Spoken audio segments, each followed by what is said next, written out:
किसी का इससे पहले कोई प्रश्न तो नहीं है? जी छोटी सी बात पूछनी थी सरकार, वो ये थी कि जैसे कोई व्यक्ति जैसे अपने सैद्धांतिक रूप से ये स्वीकार कर चुका है कि मैं तो सिर्फ श्री सरकार का हूँ, तो वो उसके लिए भी ये नियम लागू होंगे ना?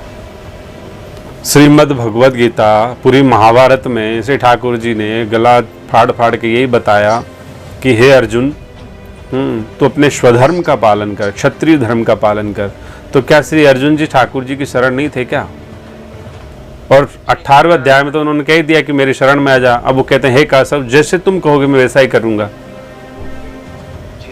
तो उन्होंने तो अपनी शरणागति स्वीकार कर ही ली थी, और वो तो नर हैं।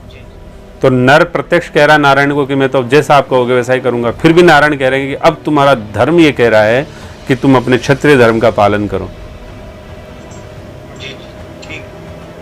क्लियर हुआ कि नहीं? कुछ बिल्कुल क्लियर, कोई संदेह नहीं है? यदि संदेह हो, ऐसा नहीं कि भाई फालतू में मैंने कह दिया तो मान लेना। संदेह हो तो दूसरा दृष्टांत समझा दूंगा दूसरे से। नहीं संदेह नहीं है, मतलब ये भगवान कह रहे हैं कि भाई जब हम उनके हैं और उन्होंने कहा कि भाई ठीक है अब आप इस वर्ण व्यवस्था को स्वीकार करके इसके अनुसार कार्य करो, तो बस वो करना है। अच्छा, जब हम ये मानते हैं कि हम श्री ठाकुर जी के हो चुके हैं, तो वर्ण व्यवस्थाएं किसने बनाई? मैंने बनाई कि आपने बनाई? उन्होंने बनाई। तो फिर उन्होंने ही बनाई, तो फिर ऑब्जेक्शन क्या है उससे? भाई जब श्री ठाकुर जी के हम हो चुके हैं, तो श्री ठाकुर जी के होने के बाद तो हम उनकी हर क्रिया, हर उस आचार विचार का ख्याल रखेंगे कि उनकी प्रसन्नता के लिए। तो जो उन्होंने सिद्धांत बनाए हैं, जो एक नियमावली बनाई है, जो जीवन शैली बनाई है, बिना कहे उसको मानेंगे हम। तो वहाँ पूरी श्रीमद् भगवद गीता के अंदर, पूरे महाभारत पर्व में अर्जुन जी यही कह रहे हैं कि मुझे मेरे ठीक ठीक धर्म से परिचय करा दो। तो उन्होंने कह दिया कि भाई, उन्होंने ये नहीं कहा कि तू मेरे शरण आ जा, ठीक है तेरे तो वर्ण व्यवस्था खत्म हो गई, तेरा कोई धर्म नहीं रहा। बस उन्होंने कहा कि ठीक है अब तुम अपने स्वधर्म का पालन करो, जैसे मैं कहता हूँ वैसा करो, और ये तुम्हारा क्षत्रिय धर्म है। इसलिए श्री ठाकुर जी ने भी वर्ण व्यवस्था को बाईपास नहीं किया है। उन्होंने भी ये कहा कि ठीक है ऐसा करो। जैसे मान लीजिए BR सिंह जी की भी चर्चा हो रही थी। BR सिंह जी ने ये बात स्वीकार करी कि फौज जो है वो एक मानव है, लेकिन फौज के अंदर जो टाइटल्स है ना, वो वर्ण व्यवस्थाएं हैं।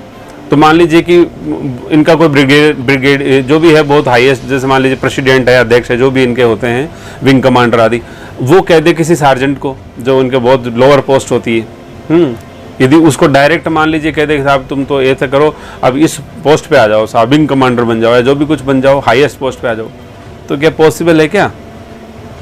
चाहे वो कितना ही भाई हो, भतीजा हो, प्रेमी हो, कुछ भी हो, लेकिन वो टाइटल को नहीं क्रॉस कर सकता। BR सिंह जी लाइन पे हैं, बता सकते हैं कि BR सिंह जी ऐसा संभव है? नहीं।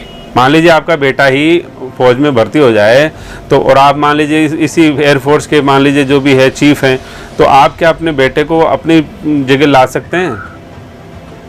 नहीं। तो नहीं ला, कहना मतलब टाइटल्स को आप ब्रेक नहीं कर सकते।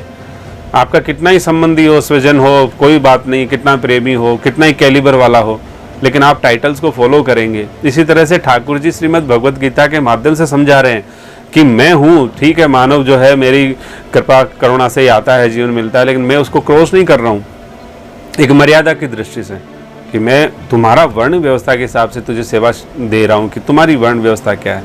इसलिए अपने स्वधर्म का पालन करो भैया, क्योंकि दूसरे के धर्म में तुम जा ही नहीं पाओगे। तुम कह रहे हो मैं साधु बन जाऊंगा, बाबा बन जाऊंगा, विरक्त हो जाऊंगा, ये कर लूंगा, ये भीख मांग लूँ, लेकिन तुम कर ही नहीं पाओगे, क्योंकि इतनी बुद्धि नहीं, अकल नहीं, कुछ भी नहीं है।